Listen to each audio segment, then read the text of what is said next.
আপনার নাক কি মাঝে মাঝেই বন্ধ হয়ে যায়? শ্বাস নিতে কষ্ট হয়? আর আরাম পেতে আপনি বেপরোয়া nasal স্প্রে ইউজ করেন? সাবধান হন। এই nasal স্প্রে নেয়া বারবার করে এটা সাময়িক আরাম দিতে পারে, কিন্তু ভবিষ্যতে ডেকে আনতে পারে বড় বিপদ। আজকের এই ভিডিওতে আমরা জানবো যে নাক কেন বন্ধ হয়, নাকের স্প্রে কতটা ক্ষতিকর, এবং এই যে নাক বন্ধ হয়ে যাওয়া এর জন্যে সামান্য ওষুধ, হোমিওপ্যাথিক মতোই কিন্তু বায়োকেমিক ওষুধ, দুটো ওষুধের কথা আপনাদের বলবো। এই দুটো ব্যবহার করলেই আপনারা সুস্থ থাকবেন। তো দেরি না করে চলুন আমরা আমাদের মূল এপিসোডে ফিরে যাই। তার আগে বলি, মিস্টিক্যাল হোমিওপ্যাথি চ্যানেলে আপনাদের সবাইকে সুস্বাগত।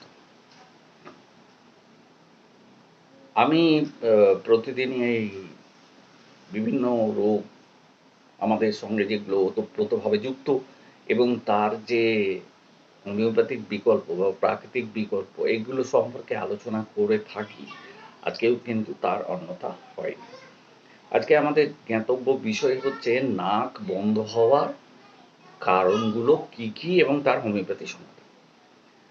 তা নাক বন্ধ হয়ে যাওয়ার মূল কারণ যেগুলো, সেগুলোর মধ্যে রয়েছে তীব্র সাইনোসাইটিস, অতিরিক্ত অ্যালকোহল পান, অ্যালার্জি, হঠাৎ করে আঘাত লেগে যাওয়া, দীর্ঘস্থায়ী সাইনোসাইটিসে ভোগা, ঠান্ডা বাতাস লাগা, সাধারণ সর্দি হওয়া, ডিকনজেস্ট্যান্ট নাক স্প্রে অতিরিক্ত ব্যবহার করা, সেপ্টাম বাঁকা হওয়া, অ্যাডিনয়েড বেড়ে যাওয়া, মশলাদার খাবার খাওয়া, গ্যাস্ট্রোএসোফেজিয়াল রিফ্লাক্স ডিজিজ, যাকে জিইআরডি বলে, গলা দিয়ে টক ঢেকুর উঠে আসে সেটা, হরমোনে পরিবর্তন, ফ্লু বা ইনফ্লুয়েঞ্জা, উচ্চ রক্তচাপ, বিষণ্ণতা, খিঁচুনি বা অন্যান্য অবস্থার জন্যে ওষুধ বিষুধ খাওয়া, নাকের পলিপ,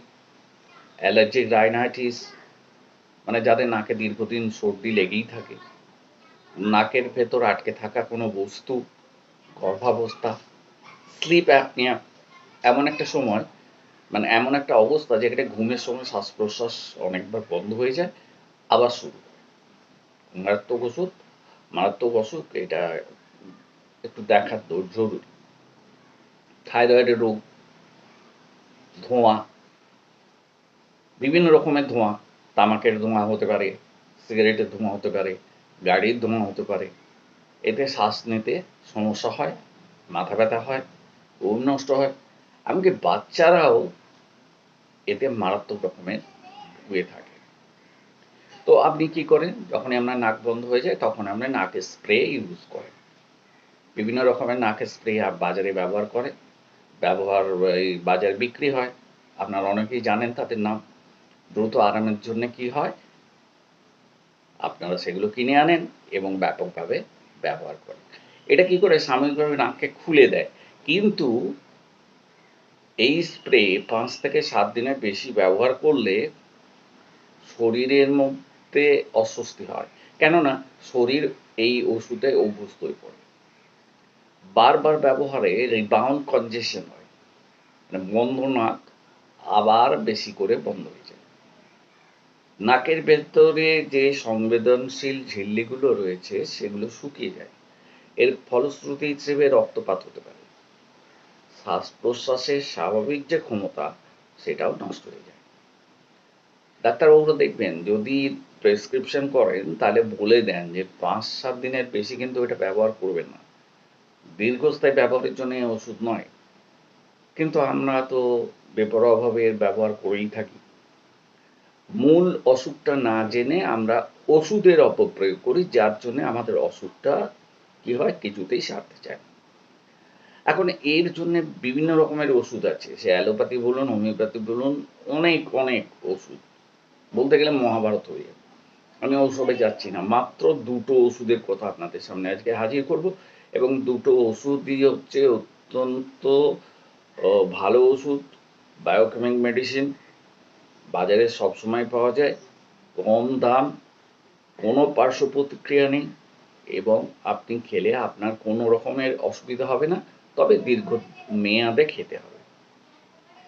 হোমিওপ্যাথি ও বা বায়োকেমিক ওষুধ দুটির নাম হচ্ছে নেট্রামসাল্ফ 6X এবং ক্যালিসাল্ফ 6X। সম্পূর্ণ নিরাপদ ওষুধ, প্রাকৃতিক, এবং এটা কি করে শরীরে নিজস্ব প্রতিরোধ ক্ষমতা বাড়িয়ে কাজ শুরু করে দেয়। নেট্রামসাল্ফ 6X মানে এর একটু বৈশিষ্ট্যটা বলি, যারা আর্দ্র আবহাওয়ায় বেশি অসুস্থ হন তাদের জন্য এটা দুর্দান্ত ওষুধ। শরীরে জমে থাকা কফ বা সর্দি সারিয়ে দেয়। যাদের শ্বাসকষ্ট হয়, হঠাৎ করে ঠান্ডা লাগলে তাদের জন্য খুবই উপকারী। ক্যালিসাল্ফ নাকের ভেতরে যে মিউকাস ঝিল্লি রয়েছে তাতে যথেষ্ট উপকার করে, জমে থাকা কফকে পাতলা করে দেয়, নাক খুলে যায়। অ্যালার্জি ডাইনাইটিস, ঠান্ডাজনিত সাইনাস বা সর্দি জমে যাওয়া, ধরুন মাথার কাছে সর্দি জমে গেল, ভুরুর উপরে এইখানে এরকম জায়গায় সর্দি জমে যায়, এটাকে সাইনোসাইটিস বলে। তো এগুলো খুলে যাওয়ার ক্ষেত্রে খুব কার্যকর। কিরমভাবে ব্যবহার করবেন? প্রতিদিন 3 বার করে খাবেন, 4টে করে ট্যাবলেট, 4টে ক্যালিসাল্ফ নিলেন, 4টে নেট্রামসাল্ফ নিলেন, 4টে ট্যাবলেট মুখের মধ্যে ফেলে দিলেন, গলে যাবে আপনা আপনি, একটু গরম জল খেয়ে নিলেন, ব্যাস। একসাথেও দুটো করে মানে 4টে 4টে খেতে পারেন, আলাদাভাবেও খেতে পারেন, এটা আপনার ইচ্ছা। ছোট শিশুদেরও দিতে পারেন, এটা দুটো ওটা দুটো, কোনো অসুবিধে কিছু নেই, কোনো পার্শ্ব প্রতিক্রিয়া নেই। তবুও বাচ্চা তো, ওই জন্যে ডাক্তারের পরামর্শ নেওয়াটাই ভালো। এর কোনো রকম কোনো সাইড এফেক্ট নেই, এটা মানে গ্যারান্টি দিয়ে বলা যায়। শরীরের কোনো ক্ষতি করে না, ভেতর থেকে শরীরকে সুস্থ করে দেয়। বারবার স্প্রে ব্যবহার করবেন না, বায়োকেমিক ওষুধই ব্যবহার করুন, প্রাকৃতিক সমাধান দিন আপনার নাককে। এই যে নেজাল স্প্রেগুলো, এগুলো সাময়িক আরাম দেয়, কিন্তু এই বায়োকেমিক ওষুধ আপনাকে দীর্ঘস্থায়ী সমাধান দেবে। ভিডিও যদি ভালো লাগে তাহলে অবশ্যই শেয়ার করবেন আপনার পরিবার ও বন্ধুদের সঙ্গে, আর চ্যানেলটি সাবস্ক্রাইব করতে ভুলবেন না এমন অনেক স্বাস্থ্য বিষয়ক তথ্য পেতে।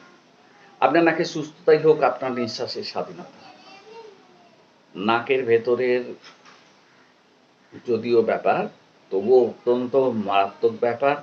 এটা যে কোনো একটা বড় ধরনের অসুখকে ডেকে নিয়ে আসতে পারে। সুতরাং সাবধান থাকুন, সচেতন থাকুন। ন্যাজাল যে সমস্ত স্প্রে রয়েছে সেগুলো থেকে দূরে থাকুন। বাচ্চাদের যদি অসুখ হয় সঙ্গে সঙ্গে ডাক্তারবাবুর কাছে নিয়ে যান, এবং নিজেরাও সচেতন থেকে আমি যে ওষুধ দুটো কথা বললাম এই ওষুধ দুটো ব্যবহার করে দেখুন ভালো থাকেন কিনা। তবে একটা কথা আমি বলতে বাধ্য হচ্ছি, প্রায় সব ভিডিওতেই বলে থাকি, যে ডাক্তারবাবুদের পরামর্শের কোনো কিন্তু বিকল্প নেই। আপনার যখন মনে হবে যে এই ওষুধে কোনো কাজ হচ্ছে না, আপনি সঙ্গে সঙ্গে ডাক্তারবাবুর কাছে চলে যাবেন এবং পরীক্ষা নিরীক্ষা করিয়ে যে ওষুধটা ডাক্তারবাবু দেবেন সেটা খাবেন।